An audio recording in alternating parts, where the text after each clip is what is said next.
चलिए बिस्मिल्लाहिर्रहमानिर्रहीम। ये तो बेसिक सी चीज़ें हैं। ठीक है, ये तो आपको पता ही है। अच्छा, इसमें एक चीज़ जो अभी मिसिंग है वो हिस्ट्री ऑफ द डॉक्यूमेंट है। तो हिस्ट्री ऑफ द डॉक्यूमेंट को आप मेंटेन करिए, क्योंकि जब भी आप टीचर को दे रहे हैं या किसी और को दे रहे हैं, मैं आपको थोड़ा सी एग्जांपल दिखा देता हूँ। जो मैं सुपरवाइज कर रहा हूँ उसका हालांकि मुझे दिखाना नहीं चाहिए, लेकिन मैं आपको उसमें से थोड़ा सा दिखा देता हूँ। सिर्फ ये हिस्ट्री वाला पार्ट, क्योंकि इसमें नहीं है ना, तो मैं वो दिखा देता हूँ आपको।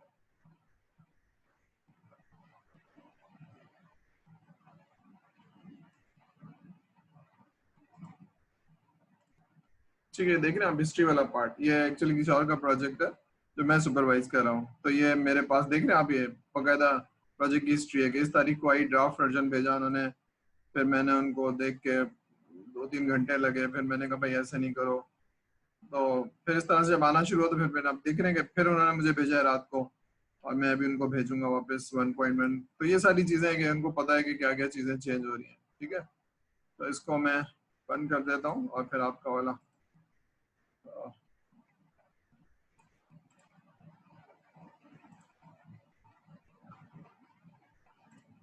ठीक है।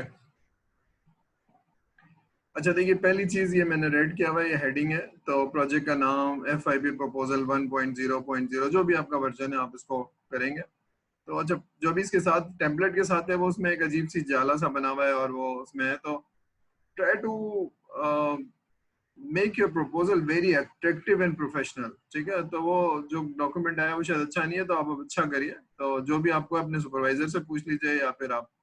ठीक है, तो प्रोजेक्ट का नाम होना चाहिए, इसी तरह से फुटर के अंदर डेट्स होनी चाहिए, पेज नंबर होना चाहिए। तो जहां भी आपका सुपरवाइजर आपसे एग्री करे आप डालिए, लेकिन ये डेट चेंज होती रहेगी, ये डेट चेंज होती रहेगी, ये पेज नंबर तो खैर ऐसे ही रहेगा।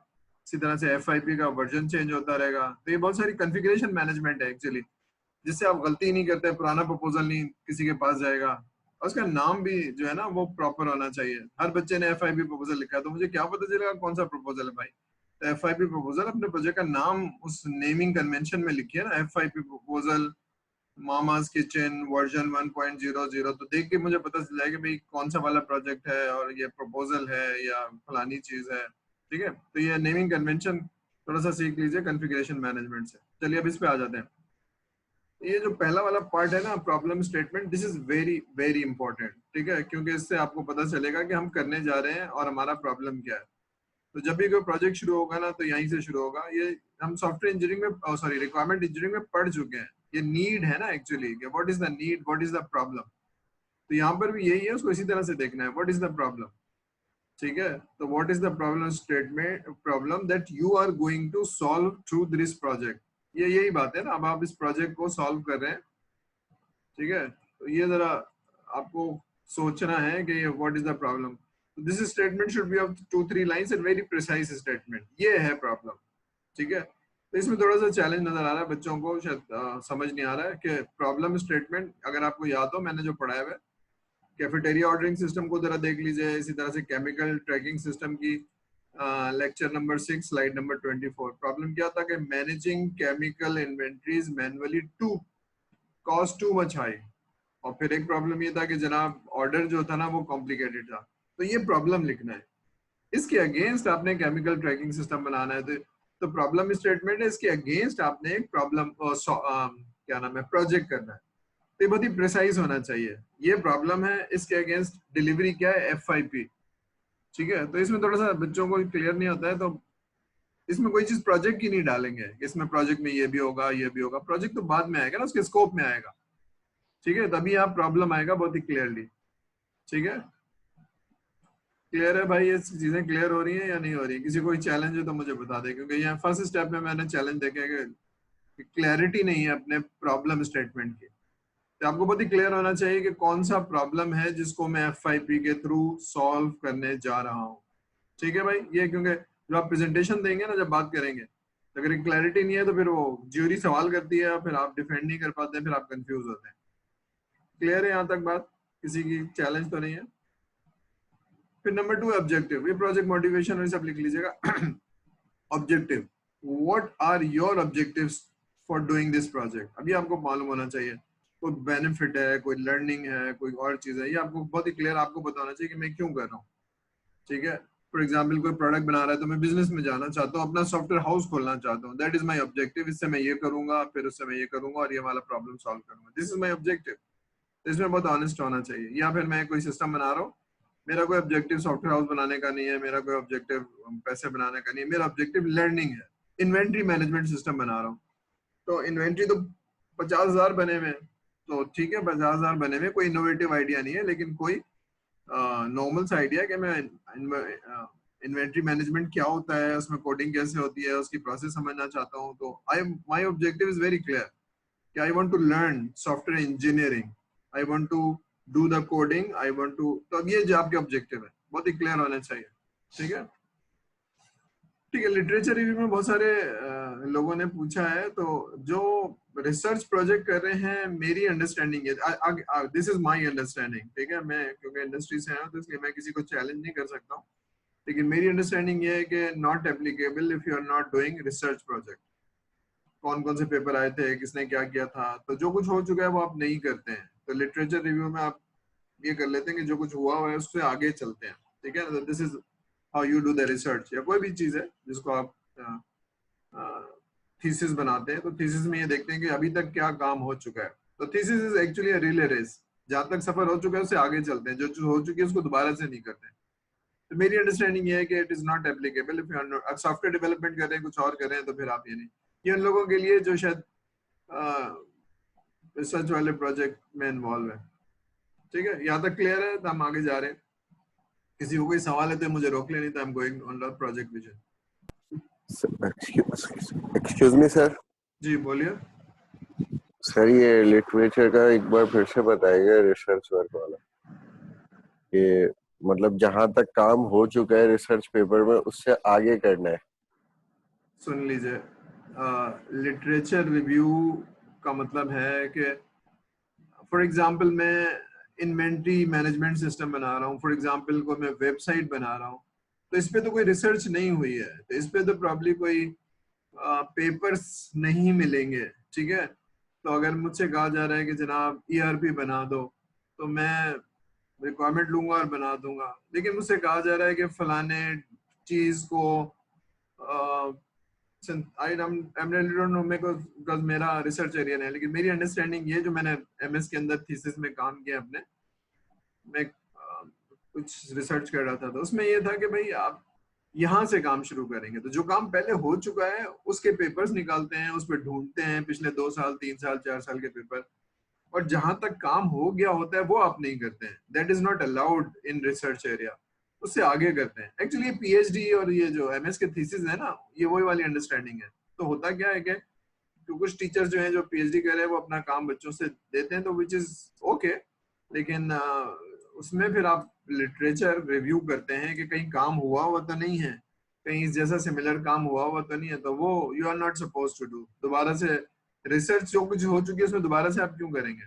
ठीक है, तो माय अंडरस्टैंडिंग इज कि अगर कोई रिसर्च प्रोजेक्ट है तो उसमें लिटरेचर रिव्यू होगा, देखा जाएगा पिछले 5 साल 10 साल, कोई फॉर्मूला लग रहा है, कोई कोई किसी एरिया में देखा जा रहा है, तो उसमें आप देखते हैं कि क्या काम हो चुका है, उसके रेफरेंस देते हैं और उसका बताते हैं कि इसमें ये काम हो गया और हम इनमें से ये वाली चीज पिक कर रहे हैं।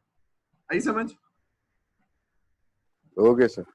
ठीक है, तो my again this is my understanding. जो अगर सॉफ्टवेयर डेवलपमेंट कर रहा हूँ, लिख रहा नहीं लिख रहा हूँ, तो वो अपने सुपरवाइजर से जरूर पूछेगा। जो मुझसे पूछ रहे, मैं कह रहा हूँ मेरी अंडरस्टैंडिंग ये, तो मैं जिन लोगों का सुपरवाइजर हूँ मैं कह रहा हूँ लिखने की जरूरत नहीं है, क्योंकि यार डेवलपिंग सॉफ्टवेयर। ठीक है, क्योंकि जब अगर होगा तो वो बताएंगे सर असर साहब ने ये बताया था, लेकिन आप अपने सुपरवाइजर से जरूर पूछेंगे ये बात। ठीक है, प्रोजेक्ट विजन। अच्छा, ये सारी चीजें हैं जो सॉफ्टवेयर इंजीनियरिंग में पढ़ रहे हैं। ठीक है, तो इसमें जरा ध्यान से समझिए, क्योंकि सर वाकई में कुछ सिखाना चाह रहे हैं सॉफ्टवेयर रिक्वायरमेंट इंजीनियरिंग को, तो रिक्वायरमेंट इंजीनियरिंग को इस्तेमाल करना है आपने। पहला वाला है 2.1 बिजनेस केस। तो बिजनेस केस क्या होता है? बिजनेस केस होता है प्रोजेक्ट की जस्टिफिकेशन। मैं जरा उनको बताता हूँ इसका क्या मतलब है, हमने पढ़ चुके हैं by the way. Business case means justification of the business decision, project is feasible और नॉट। बिजनेस डिसीजन क्या होता है? बिजनेस डिसीजन ये होता है कि हमें करना भी चाहिए या नहीं करना चाहिए, ये फायदा देगा भी या नहीं देगा। कोई बिजनेसमैन ऐसे नहीं लगाता कि लाखों डॉलर लगा दिया और उसमें फायदा ना हो रहा हो।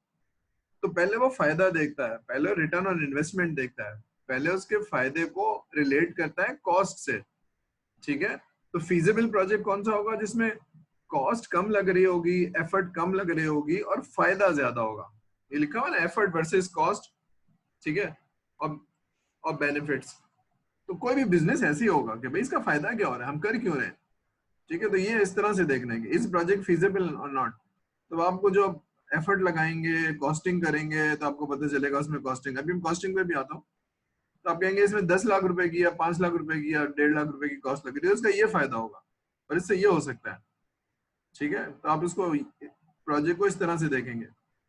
या फिर आप लिखेंगे कि भाई हम उसको इस तरह से स्टडी नहीं कर रहे हैं, अपनी अपनी स्ट्रेंथ देख रहे हैं, ग्रुप की स्ट्रेंथ। ग्रुप की स्ट्रेंथ ये है कि जी जावा आती है, ग्रुप की स्ट्रेंथ ये है कि हमारी डेटाबेस अच्छी है और हम अपनी इस लर्निंग को हैंड्स ऑन करना चाहते हैं। अब ये प्रोजेक्ट का बिजनेस केस नहीं है, ये टीम का बिजनेस केस हो गया कि भाई हम अपनी लर्निंग को इम्प्रूव करना चाहते हैं। बात समझ में आ रही है? एक मैं प्रोजेक्ट कर रहा हूँ जिससे ऑर्गेनाइजेशन को फायदा है, फायदा है 10 लाख रुपए लगा के हर महीने लाख रुपए का फायदा है, तो 10 महीने में पैसे आ जाएंगे। ये वो वाली चीज है। प्रोजेक्ट बनाने से क्या फायदा है, is it feasible, not feasible. ठीक है, एक तो ये हो गया। शायद ये वाले बहुत थोड़े से लोग करेंगे जो प्रोडक्ट बना रहे हैं और जो लॉन्च करना चाहते हैं, ये बहुत थोड़े से बच्चे होंगे। अच्छा, ये वाला माइंडसेट अभी आपका होना भी नहीं चाहिए। आपको ये देखना चाहिए इस प्रोजेक्ट करने से मुझे या मेरी टीम को क्या फायदा हो रहा है, तो why this is feasible for me. ठीक है, तब आपको ये समझ में आना चाहिए।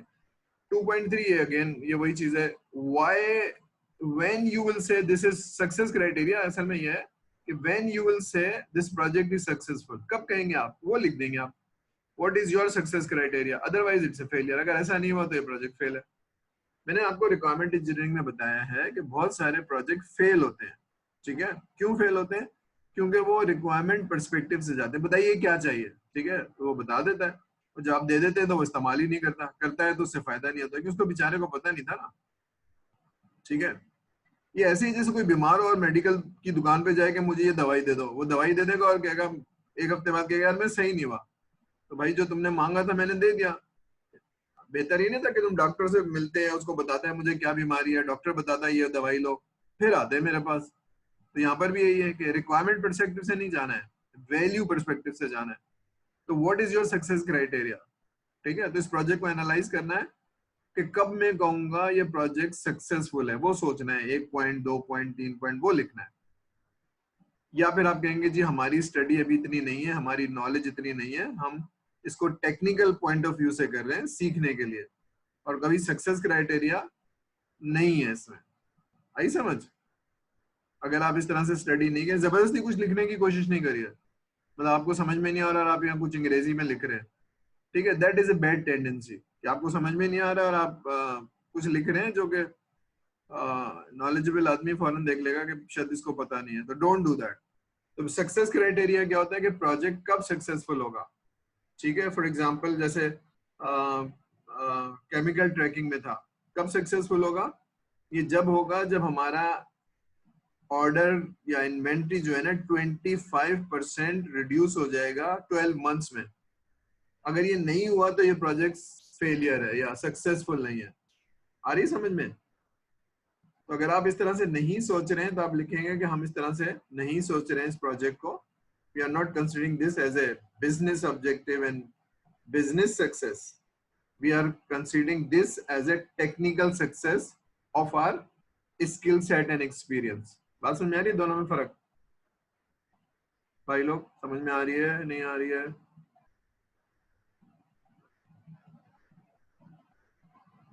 यस सर, आ रही है, ठीक है। रिस्क में, रिस्क ये प्रोजेक्ट मैनेजमेंट का वो है, थोड़ा सा पढ़ लीजिएगा, नहीं तो मुझसे दोबारा से पूछ लीजिएगा रिस्क क्या चीज होते हैं। ये प्रोजेक्ट करने के कुछ रिस्क हैं, ठीक है ना, ये लिखे हुए मैंने। परहैप्स डोमेन का रिस्क, जो जिसमें आप काम कर रहे हैं आपको नहीं पता तो आपको सीखना पड़ेगा। कस्टमर जो है वो मुश्किल है, उसका रूट बिहेवियर है, या जो टूल्स मैंने करने हैं, फॉर एग्जाम्पल कोई डेटा साइंस का प्रोजेक्ट कर रहा है तो उसमें हडूप सीखना है और स्पार्क सीखना है, तो ये बहुत मुश्किल है, तो दैट्स अ रिस्क, मुझे सीखना पड़ेगा। जी अली सवाल कर रहे हैं आप? अली सवाल कर रहे हैं आप? सर मैं ये पूछ रहा था कि थोड़ा जोर से बोलेंगे, आपकी आवाज नहीं आ रही है। जी सर मैं ये पूछ रहा था कि आप जो ये चीजें बता रहे सर, हमने ज़ाहिर है थोड़ा डॉक्यूमेंट जोर से बोलिए, आपकी बात बहुत, मैं एक मिनट देखता हूँ, मेरी आवाज तो नहीं है। हाँ, आवाज तो मैंने फुल की। बोलिए, थोड़ा सा जोर से बोलिए। जी अली बोलिए। कि सर अभी आ रही है आपको आवाज? जी जी आ रही है, मगर हल्की आ रही है। पहले चले बोले, मैं बहुत आगे हो गया हूँ। सर मैं ये कह आप रहा सही आ था रही है, बिल्कुल सही कि आ रही है। जी सर मैं ये कह रहा था कि अभी जो आपने चीज़ें बताई हैं इसमें कुछ चीज़ें ज़ाहिर है कि डॉक्यूमेंट की पहले इतनी इन्फॉर्मेशन नहीं थी कि कैसे इस पूरे डॉक्यूमेंट को बनाना है। और जो टीचर से पूछा तो वो ये जो चीज़ें अभी आपने जैसे बिजनेस आइडिया का बताया है, ये चीज़ें या बिजनेस ऑब्जेक्टिव का जो आप बता रहे थे, तो ये चीज़ें हमने इंक्लूड नहीं करी हैं कि हमारे टेक्निकल साइड पे है या बिजनेस साइड पे है। तो सर अभी तो ज़ाहिर है कि डेट निकल गई है, हम लोग सबमिट करवा चुके हैं, मेजॉरिटी ऑफ अस हम लोग अपने अपने जो है डॉक्यूमेंट प्रपोजल सबमिट करवा चुके हैं। तो सर अभी क्या हम इसको ठीक कर सकते हैं या क्या इसका प्रोसीजर होगा? हाँ, बहुत अच्छा सवाल है अली साहब का। देखिए, फिर ये बहुत अच्छी बात है कि आपका माइंड सेट है सीखने का, या आप सीख रहे हैं और अपनी चीजों को इम्प्रूव कर रहे हैं।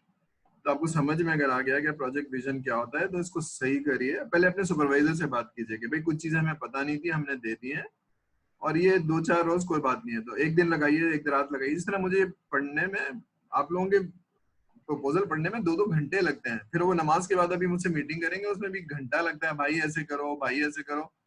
तो ये एफर्ट क्यों लग रही है? इसलिए लग रही है कि हमारे बच्चे सीख जाएं। तो अगर आपकी ये टेंडेंसी है, तो आप लिखिए और उसको बताइए सुपरवाइजर को कि भाई हम रिवाइज वर्जन भेज रहे हैं, हमने 1.0 भेजा था, 1.0.1 भेज रहे हैं इस तारीख तक। तो ये आज और कल लगा के उसको सही करिए, और इसमें कोई मसला नहीं है। कोई मसला हो तो अपने सुपरवाइजर से और अपने अच्छे से कहना, भाई हमने सीख लिया, हमें किसी ने सिखा दिया और हम इसको बेहतर करना चाहते हैं। तो कोई एतराज होना नहीं चाहिए, ठीक है? तो डोंट थिंक, जब आपको मालूम हो गया कि इसमें गलतियां हैं, तो आप उसको सही करके भेजिए, कोई मसला नहीं है। टॉक टू देम, मतलब कोई, ठीक है? लेकिन आपको प्रपोजल भेजना है और पीपीटी भी भेजनी है, क्योंकि मैं सुपरवाइज कर रहा हूँ, इसलिए भी मुझे मालूम है कि आपको जो पीपीटी आपने भेजनी है वो हमारे थ्रू जाएगी, सुपरवाइजर के थ्रू जाएगी। तो आप हमें प्रपोजल भेजेंगे, हम रिव्यू करेंगे, फाइनलाइज करके वो भी भेजेंगे। और आपने जो पीपीटी देनी है वर्चुअली, जो खड़े होकर देते थे ना, वो वर्चुअली देनी होगी, तो वो भी पहले प्रपोजल फाइनलाइज कर लीजिए, और दूसरा आप फिर आप पीपीटी बना लीजिए, उसका टेम्पलेट बना के लिखिए कि ये चीजें होनी चाहिए जो प्रपोजल में, इसको बताएंगे आप सारी चीजें। लेकिन मेरी एडवाइस है कि रिवाइज करिए उसको, कोशिश करिए, लिखिए और उसको दोबारा से भेज दीजिए। सर पर सर कोऑर्डिनेटर ने हमें बताया था कि और कहा था कि एक ही दफ़ा आपने सबमिट करवाना होगा, उसके बाद you are not allowed to submit again. तो अब हाँ, अब क्या होगा, तो आप कोऑर्डिनेट साहब से बात करेंगे, कोई तोहफा भेज देंगे उनको, कहना सर ये आपके लिए।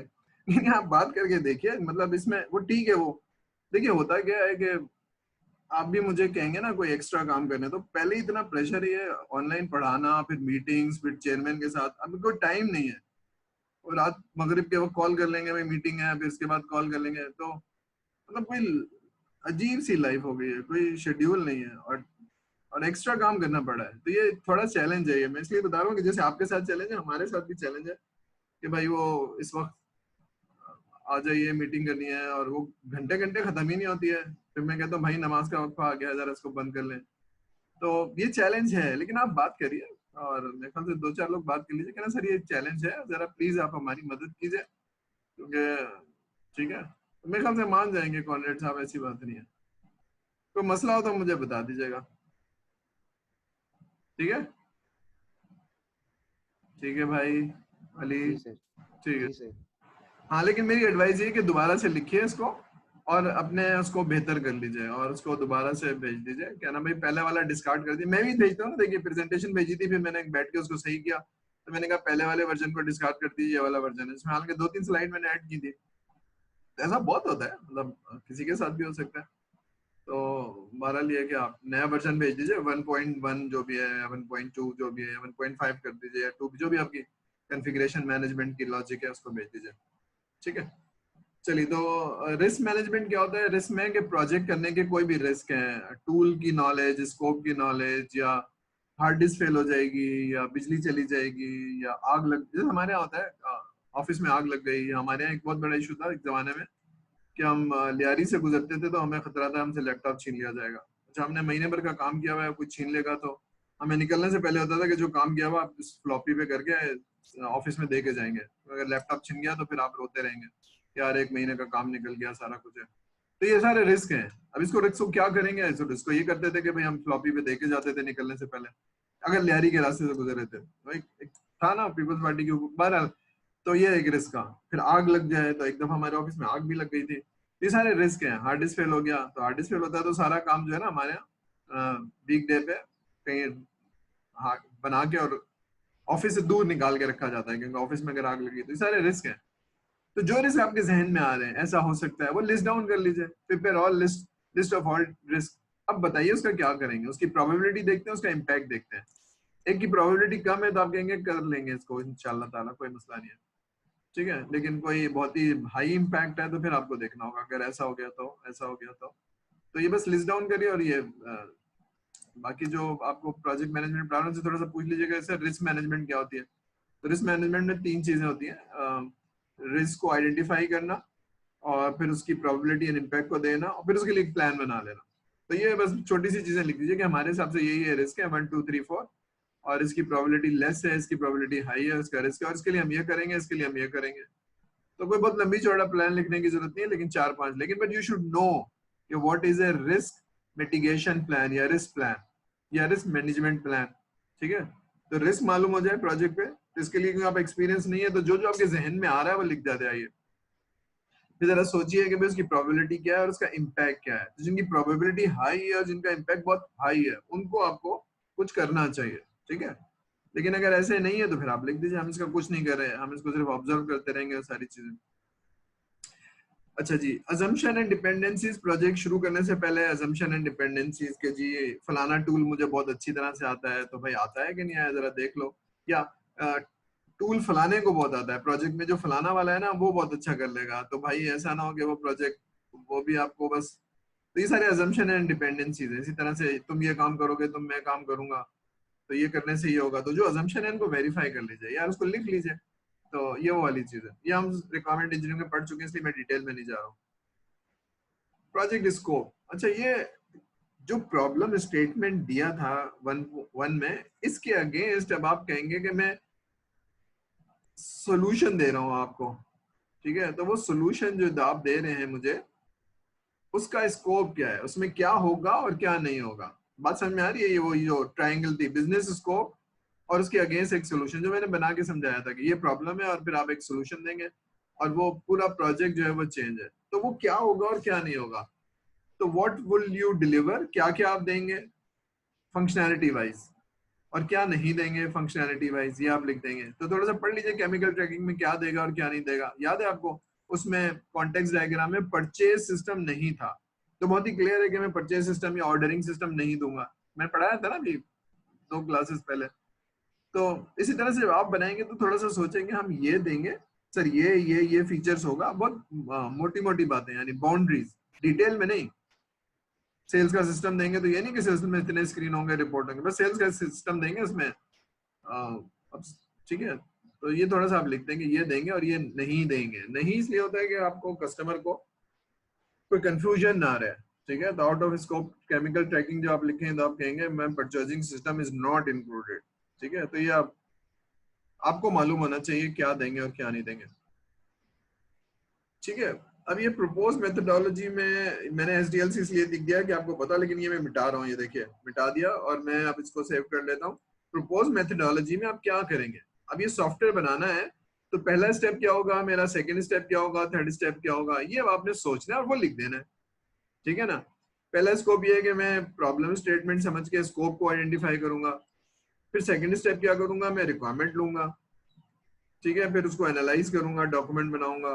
थर्ड स्टेप क्या करूंगा, फिर हम बैठ के थोड़ा सा सोल्यूशन आर्किटेक्ट देखेंगे, फिर हम उसकी कोडिंग करेंगे, टेस्टिंग करेंगे। ये जो सारा कुछ है इसको हम वाटरफॉल कहते हैं, तो लिख दीजिए वाटरफॉल है। तो जो क्या करेंगे वो लिख दीजिए। फॉर एग्जाम्पल जो बच्चे सॉफ्टवेयर डेवलपमेंट नहीं कर रहे हैं तो वो ना वाटरफॉल करेंगे ना स्क्रम करेंगे, तो वो कहेंगे कि जी हम हुडूप इंस्टॉल करके वेयर हाउसिंग करेंगे, डेटा को क्लीन करेंगे, अलाइन करेंगे, ये एक बहुत बड़ा काम होता है। डेटा क्लीन करना, अलाइन करना, डुप्लीकेशन खत्म करना, ठीक है, तो ये बहुत बड़ा काम है, डेटा को सही करना। फिर उसके बाद फिर हम उसमें एनालिसिस करेंगे, तो कोई बिजनेस केस होगा जिसमें हम एनालिसिस करेंगे, तो वो करेंगे आप। तो उसमें तो कोई सॉफ्टवेयर डेवलपमेंट है नहीं, तो जो आप करते जाएंगे, पहला स्टेप, दूसरा, दैट इज योर मेथडोलॉजी। बात समझ में आ रही है भाई? सर क्या ये भी वाटरफॉल में कहलाएगा कि डेटा को क्लीन करना? नहीं, ये डेटा वाटरफॉल को में कैसा है, वाटरफॉल तो सॉफ्टवेयर नहीं, डेवलपमेंट के लिए है ना। अच्छा तो जो स्टेप्स आप फॉलो कर रहे हैं वो लिखेंगे कि मेरे प्रोजेक्ट में ये स्टेप होगा, ये स्टेप होगा, ये स्टेप होगा, ठीक है। अच्छा चलिए कमेंट सुन लीजिए मेरा। हमने सॉफ्टवेयर इंजीनियरिंग पढ़ी, हमने वाटरफॉल पढ़ा, स्क्रम पढ़ लिया। अब ये पढ़ इसलिए लिया है कि जब हम काम करेंगे लाइफ में, प्रैक्टिकल लाइफ में, तो इस नॉलेज को इस्तेमाल करेंगे। अगर ये इस्तेमाल हो रही है तो मेरे FIP का पार्ट है, अगर ये नॉलेज इस्तेमाल नहीं हो रही है तो जबरदस्ती ना लिखूं, जो मैं कर रहा हूं वही लिखूं। मसलन बहुत होता है कि रिक्वायरमेंट वाटरफॉल से लिखी जाती है, उसको फ्रीज किया जाता है और डॉक्यूमेंट पे साइन ऑफ होता है, ये वाटरफॉल से होता है। लेकिन डेवलपमेंट वाटरफॉल से नहीं होती है, वो छोटी छोटी टीमें स्क्रम की बनाई जाती हैं, तो दैट इज बैंक में ऐसे ज्यादा तरह से होता है।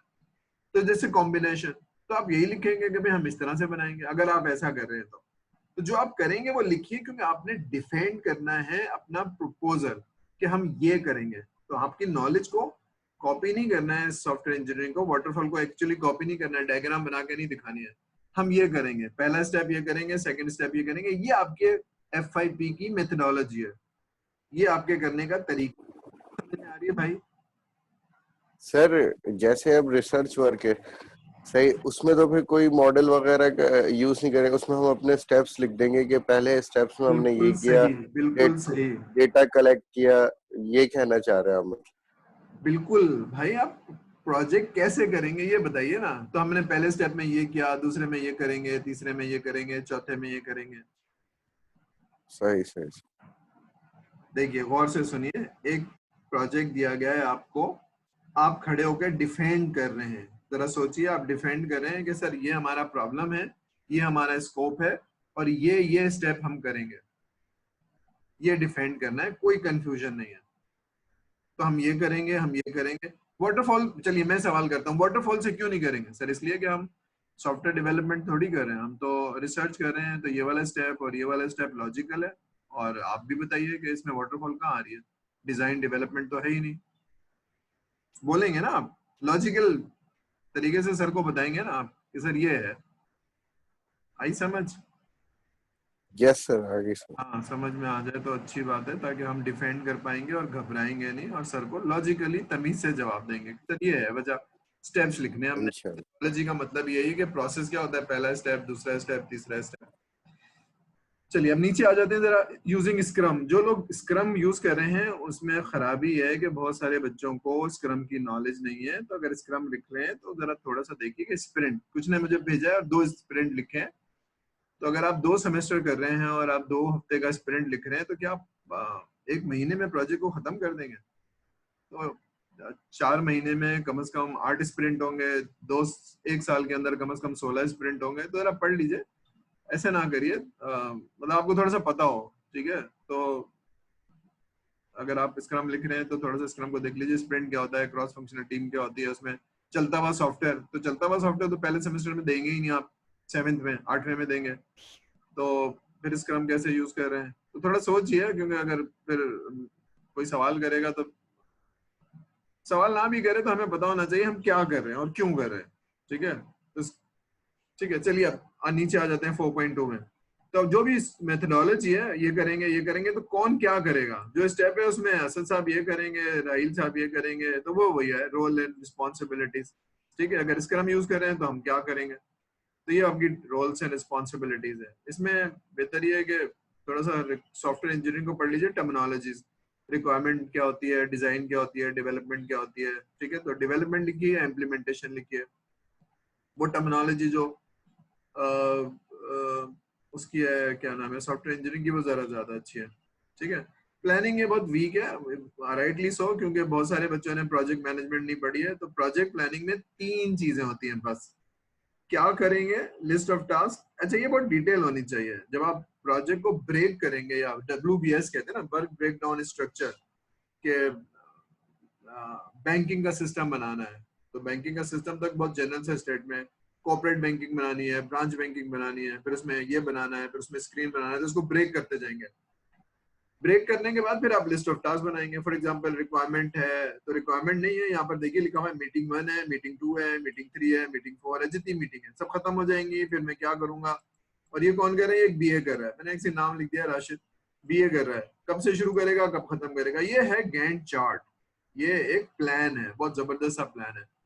ये सारी लेफ्ट साइड पे चीजें लिखी जाती है, लिस्ट ऑफ टास्क, ये बहुत बेसिक है। अगर कोई चीज मिस कर दी तो वो प्लान में नहीं आएगी। तो क्या क्या करना है ये आपको आना चाहिए। जो बॉक्स बनाया हुआ है ना मैंने, ये प्लान है आपका, इसको आप MS प्रोजेक्ट में डाल दीजिए तो गैंट चार्ट बन जाएगा। अच्छा, कुछ बच्चों को ये चैलेंज है कि ये गैंट चार्ट जो है ना वो डॉक्यूमेंट पे अच्छा नजर नहीं आ रहा, तो एक्सेल यूज करिए। एक्सेल में 4 कॉलम बन जाएंगे। लिस्ट ऑफ टास्क, रिसोर्स कौन काम कर रही है, जो 3-4 लोग हैं, कब स्टार्ट करेंगे कब खत्म करेंगे, ये एक प्लान बनाइए, इसको थोड़ा सोच समझ के, ठीक है। मीटिंग 1 एक ही डेट में शुरू हो रही है, एक ही डेट में खत्म हो रही है, 2-4 घंटों में एक ही डेट में शुरू हो रही है। लेकिन SRS की डेवलपमेंट 26 तारीख से शुरू हो रही है, 29 में। अभी आप खुद बनाएंगे, 4 दिन लगेंगे, 5 दिन लगेंगे। कोडिंग में ज्यादा टाइम लग रहा है, पूरा महीना लग रहा है, 25 दिन लग रहे हैं। 30 तारीख से शुरू हो रही है, चौथे महीने से 5वें महीने की 25 तारीख को जा रही है टेस्टिंग। तो इस तरह से लिख लीजिए कि हम क्या करेंगे, ठीक है। लेकिन अगर ये सारी वाटरफॉल की प्लानिंग है, लेकिन अगर आप एजाइल कर रहे हैं तो आपकी प्लानिंग फिर स्प्रिंट वाइज होगी, ठीक है। उसमें चलता हुआ सॉफ्टवेयर दे रहे होंगे, फिर ये सारी चीजें खत्म हो जाएंगी, यानी मीटिंग, कोडिंग, टेस्टिंग सब चीज एक ही स्प्रिंट में होगा। इस स्प्रिंट में कब से कब तक चलेगी और कौन से फीचर्स देंगे, ठीक है, तो वो थोड़ी सी डिफरेंट है, ठीक है। तो वो क्योंकि बहुत अच्छी तरह से पढ़ी भी नहीं है तो पढ़ लें उसको, क्योंकि स्प्रिंट की प्लानिंग होगी, फिर स्प्रिंट 1, स्प्रिंट 2, स्प्रिंट 3, स्प्रिंट, तो स्प्रिंट क्रॉस फंक्शनल होती है और सब कुछ करके एक साथ देंगे, जो डब्बे में है सब कुछ साथ करके देंगे, ठीक है। तो इसकी प्रेजेंटेशन अगर मुश्किल हो रही है कुछ लोगों को, तो एक्सेल शीट में बना दीजिए कि भाई ये तारीख को ये करेंगे। जब आप MS प्रोजेक्ट यूज करते हैं तो जो राइट साइड पे ग्राफ बना हुआ आता है ना, उससे पहले लेफ्ट साइड पे कुछ डब्बे भी बने हुए आते हैं। वो ये 3 डब्बे होते हैं कि लिस्ट ऑफ टास्क होती है, रिसोर्स होती है, और उसमें start date and end date, duration होती है एक्चुअली। वो यही वहां से कॉपी कर लें या फिर एक्सेल में बना दें, कोई मसला नहीं है, ठीक है। तो आपको पता होना चाहिए आप किस दिन क्या करेंगे और उसको डिफाइन करेंगे। खूबसूरत, अच्छा, एलिगेंट हो, और एक्सेल में भी बन सकता है बहुत जबरदस्त, नहीं तो आप गैंट चार्ट यूज कर लेंगे। लेकिन अक्सर प्रॉब्लम ये नजर आ रहा है कि गैंट चार्ट को जब आप कॉपी पेस्ट करते हैं वर्ड में तो उसकी विजिबिलिटी नहीं आती है, और फिर आप प्रेजेंटेशन में आपको चैलेंज आता है। तो प्रेजेंटेशन में बहुत अच्छा साफ सुथरा नजर आ रहा हो, एक एक्सेल की शीट हो, ठीक है। लेकिन जब आप रिपोर्ट बनाएंगे तो उसमें प्रिंट करके लगा देंगे, लेकिन अभी ये डिफाइन करने में विजिबल ही नहीं है, नजर ही नहीं आ रहा है। तो अगर मैं कुछ समझा रहा हूँ वो आपको नजर ही नहीं आ रहा है और आवाज ही नहीं आ रही, तो समझ में क्या आएगा। तो ये चैलेंज होता है। तो जब आप प्रेजेंट कर रहे होंगे तो आपकी सारी चीजें बहुत अच्छी विजिबल हो और एलिगेंट प्रपोजल हो और नजर आ रही हो। ये एक आपका मतलब कम्युनिकेशन का एडवांटेज है, ठीक है। यहाँ तक बात समझ में आ गई। प्रोजेक्ट प्लानिंग क्या चीज होती है, ठीक है। लिस्ट ऑफ टास्क का मतलब है क्या करेंगे, कौन करेगा और कब करेगा। ये 3 चीजें हैं जो दैट्स अ प्लान, ठीक है। समझ में आ गई। हम आगे चलें भाई, ठीक है। Yes sir. चलिए प्रोजेक्ट कॉस्टिंग पे आ जाते हैं। असल में ये अगर आपको याद हो, जब नंबर 2 में बात कर रहा था मैं कि भाई कॉस्ट कितनी है, एफर्ट कितनी है और इसका फायदा क्या है, ठीक है। अब ये बच्चे जो है ना, ये क्योंकि प्रोजेक्ट मैनेजमेंट नहीं पढ़ा है तो ये करते नहीं है, लेकिन बहरहाल आपको कॉस्टिंग करनी है। आप पैसे नहीं आप मांगेंगे और हम आपको पैसे दे भी नहीं रहे, आपसे प्रोजेक्ट की कॉस्टिंग हो रही है, ठीक है। इस तरह उसको उस तरह से समझिए कि अगर ये प्रोजेक्ट करा जाएगा तो उसमें कितनी एफर्ट लगेंगी, ठीक है। तो इस प्रोजेक्ट में 1 साल लगेगा और 2 लाख रुपए लगेंगे। तो 1 साल कैसे लगेगा, आपके प्रोजेक्ट प्लान से पता चलेगा, और 7 से क्या पता चलेगा कितनी पैसे लगेंगे। तो अब ये है कि जनाब 1 साल या 9 महीने लगेंगे। और अच्छा 1 मिनट रह गया, उसके बाद फिर मुझे याद दिलेगा, मैं अटेंडेंस ले लूंगा। ये जब दोबारा से हम आएंगे ना, मुझे थोड़ा याद नहीं रहा, अटेंडेंस नहीं हुई है। तो आप इसमें देखिए सॉफ्टवेयर डेवलपमेंट या जो भी आप कर रहे हैं उसके स्टेप्स करेंगे। फॉर एग्जांपल अगर आप रिसर्च का प्रोजेक्ट करें तो आप ये वाला स्टेप कर रहे हैं, ये वाला स्टेप कर रहे हैं, लिखते जाएंगे जो आपने प्लान में लिखा हुआ है, और उस पे नंबर ऑफ आवर्स लिखते जाएंगे, 20 घंटे 40 घंटे, और फिर जो आप अपना रेट लगाना चाहते हैं अपना लगाइए। कोई रिसर्च होता तो कितने लेता, 800 लेता, 1000 लेता, 2000 लेता।